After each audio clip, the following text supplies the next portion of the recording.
John Cheever's debut novel, The Wapshot Chronicle, 1957, won the U.S. National Book Award for Fiction in 1958. Cheever later followed it with a sequel, The Wapshot Scandal, 1964.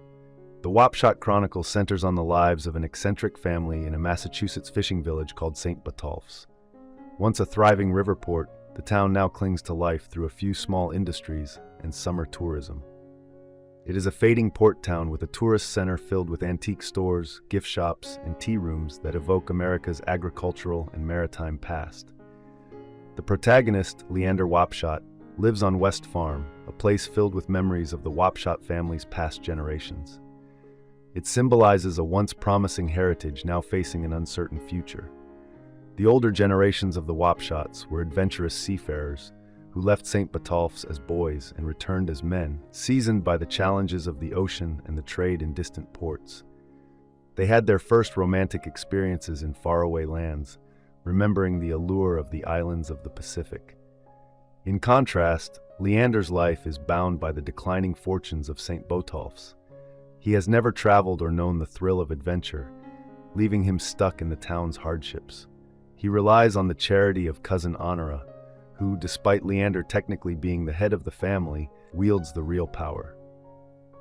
Honora, slightly eccentric and confident in her role as guardian of the family's legacy, controls the family's finances.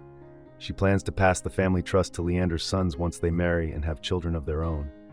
Until then, she uses her financial control to dominate and manipulate Leander, believing that her role as the one who pays the bills entitles her to assert her authority over the household. Cousin Honora sees Leander as a foolish and unambitious man who never managed to earn much of a living, and now, in his old age, she feels he needs a purpose. To keep him occupied, she buys a worn-out old launch called the Topaz, giving Leander the task of ferrying passengers between Travertine and an amusement park across the bay at Nangasakit.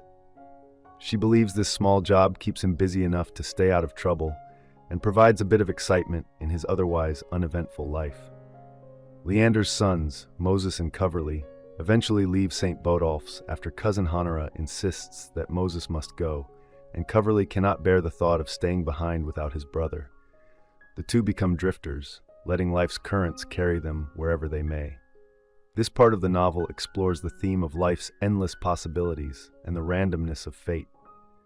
Moses moves to Washington, where he takes on a secretive government job so confidential that the narrator withholds further details.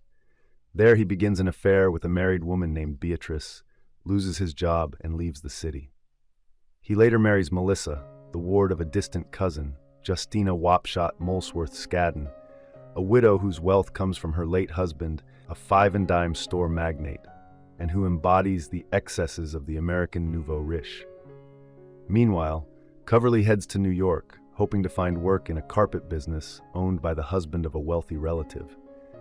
After failing a series of psychological tests, he ends up working in a department store while attending night school.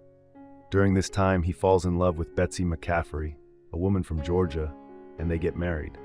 However, both Moses and Coverly face challenges in their marriages.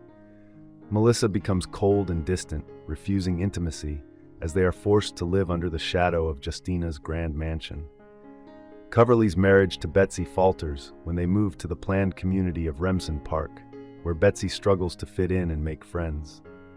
By the end of the novel, both Moses and Coverly manage to reconcile with their spouses, and each has a son, thereby fulfilling the terms set by cousin Honora to access their family trusts. With their newfound resources, they decide to purchase a new boat for Leander, symbolizing a renewed connection to their roots and an acknowledgement of their family legacy. I hope you enjoyed this video. Leave a like if you did, and be sure to subscribe. Thank you.